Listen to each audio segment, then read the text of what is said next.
অনেক দিন বাংলাদেশের জনগণের ভোটে নির্বাচিত সরকার ছিল না, যার কারণে মানুষ সুশাসনের প্রত্যাশাও করেনি। জনগণের প্রতি সরকারের দায়বদ্ধতা বিষয়ে মানুষের অত আগ্রহ ছিল না, কারণ মানুষ সেটা পাবে সেটা প্রত্যাশাও করেনি।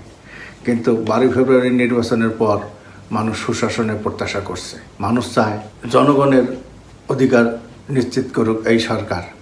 মানুষ চায় জনগণের উপর সরকার দায়বদ্ধ থাকুক। প্রশ্ন হচ্ছে, বর্তমান সরকার কি জনগণের উপর দায়বদ্ধ? ইতিহাসে একটি প্রবাদ চালু আছে যে ইতিহাস থেকে কেউ শিক্ষা নেয় না। আমাদের চোখের সামনে যে ঘটনাগুলো ঘটছে সেগুলো থেকে কি এই সরকার কোনো শিক্ষা নিচ্ছে? 2024 সালে 5 আগস্টের ছাত্র জনতার গণ অভ্যুত্থানে শেখ হাসিনা পালিয়ে গেছেন। শেখ হাসিনার মন্ত্রী, এমপি, উজির, নাজির, চাপরাশি, আমলা, কামলা, এমনকি মসজিদের ইমাম পর্যন্ত পালিয়ে গেছেন।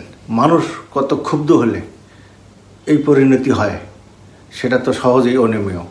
যারা হাজার হাজার টাকা লুট করে নিয়ে বিদেশে পালিয়েছেন সেই আওয়ামী লীগ নেতারা কি বিদেশে ভালো আছেন? আমাদের সম্মুখে সামনের সারি কি বলে? সম্প্রতি একাধিক ভিডিও ভাইরাল হয়েছে। আওয়ামী লীগের সাবেক নৌ পরিবহন মন্ত্রী খালেদ মাহমুদ চৌধুরী লন্ডনের একটি বুথে টাকা তুলছিলেন। টাকা তো নয়, পাউন্ড উঠাচ্ছিলেন। পাশে একজন বাংলাদেশি হঠাৎ তার সামনে ক্যামেরা ধরে চোর চোর, টাকা চোর ইত্যাদি বলে চিৎকার করছিলেন।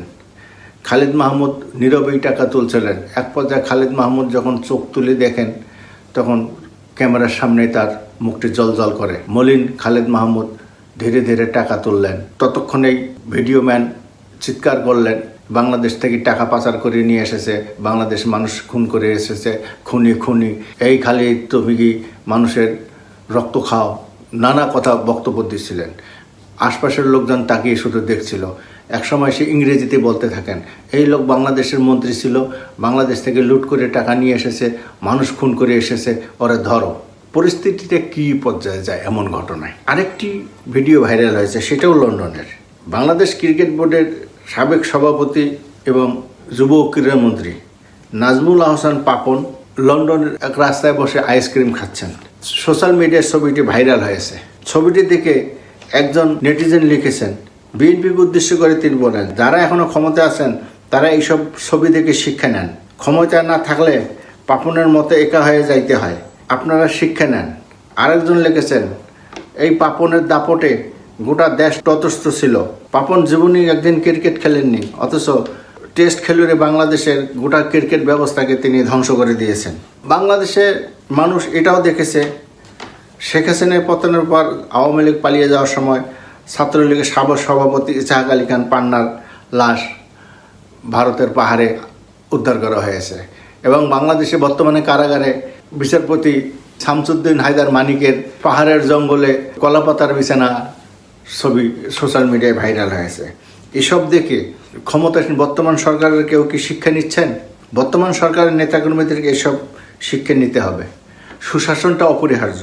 সম্প্রতি শামসুন্নাহার হল সংসদের সাবেক ভিপি তাসনিম আফরোজ ইমি কারাগার থেকে জামিন পেয়েছেন।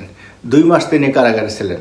7ই মার্চ শেখ মুজিবুর রহমানের ভাষণ বাজানোর অপরাধে তাকে গ্রেপ্তার করা হয়েছিল। তিনি কাশিমপুর কারাগার থেকে মুক্তি পেয়েছেন। প্রশ্ন হচ্ছে, 7ই মার্চের ভাষণ কি নিষিদ্ধ? যদি নিষিদ্ধ ভাষণ নিষিদ্ধ না হয় তাহলে ওই ভাষণ বাজানোর জন্য তাকে গ্রেপ্তার করা হলো কেন? আওয়ামী লীগ শাসন আমলে স্বাধীনতার ঘোষক শহীদ প্রেসিডেন্ট জিয়াউর রহমান রণাঙ্গনে যুদ্ধ করেছেন, অথচ তার নাম নিশানা মুছে দেওয়ার চেষ্টা করা হয়েছিল। কিন্তু শহীদ প্রেসিডেন্ট জিয়াউর রহমানের নাম কি মুছে দেওয়া গেছে? এবং মুক্তিযুদ্ধের একমাত্র ধারক বাহক শেখ মুজিবের নাম প্রচার করা হয়েছিল। শেখ মুজিবের নাম কি এখন মানুষ ওইভাবে নেয়?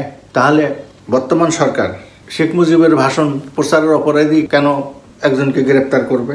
বর্তমান সরকার ক্ষমতায় আসার 2 মাসের মধ্যেই 60 দিনের সরকারের কর্মকাণ্ডের ফিরিস্তি দিয়েছে। দেশের মানুষ কেউ চায়নি 60 দিনের ফিরিস্তি, কিন্তু সরকার ফিরিস্তি দিয়ে দাবি করেছে 60 দিনে 60টি উন্নয়ন কাজ হাতে নিয়েছে সরকার।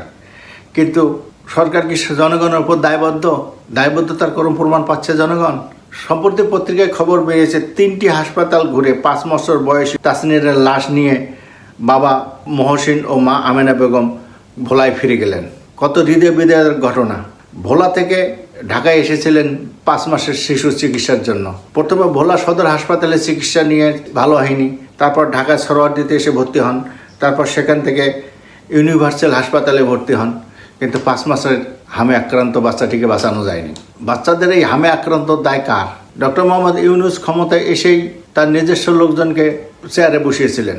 এমন নূরজাহান বেগম নামে গ্রামীণ ব্যাংকের এক কর্মকর্তাকে স্বাস্থ্যমন্ত্রী পদে বসিয়েছিলেন, অথচ তার নার্স হওয়ার যোগ্যতাও ছিল না। ডক্টর ইউনূস ক্ষমতায় এসে প্রতিটি ব্যর্থতা, নিজের ব্যর্থতা আড়াল করতে শেখ হাসিনাকে দায়ী করতেন, শেখ হাসিনাকে কর্মকাণ্ডকে তুলোধনা করতেন। বর্তমান সরকার ক্ষমতায় এসে শেখ হাসিনা এবং ডক্টর ইউনূসকে দায়ী করতেছেন। তাহলে বর্তমান সরকারকে এই খালেদ মাহমুদ চৌধুরী, নাজমুল হাসান পাপন এদের পরিণতিটা দেখতে হবে। বর্তমান সরকারের মন্ত্রী এমপি যারা আছেন তাদের উচিত এইগুলো থেকে শিক্ষা নেওয়া। যদি এগুলো থেকে শিক্ষা নেন তাহলে জাতি সুশাসন পাবে, সরকার জনগণের উপর দায়বদ্ধ থাকবে। আর যদি সেটা না করে ডক্টর ইউনূসের মতন লুটতরাজে মেতে ওঠেন তাহলে কিন্তু পরিণতিটি শেখ হাসিনার মতনই হবে, পরিণতিটি শেখ হাসিনার মন্ত্রী এমপিদের মতনই হবে, খালিদ মাহমুদ চৌধুরী, নাজমুল হাসান পাপনদের মতোই হবে। সরকার যত এটা দ্রুত ভাববে, যত এটা অনুধাবন করবে, ততই জাতির মঙ্গল।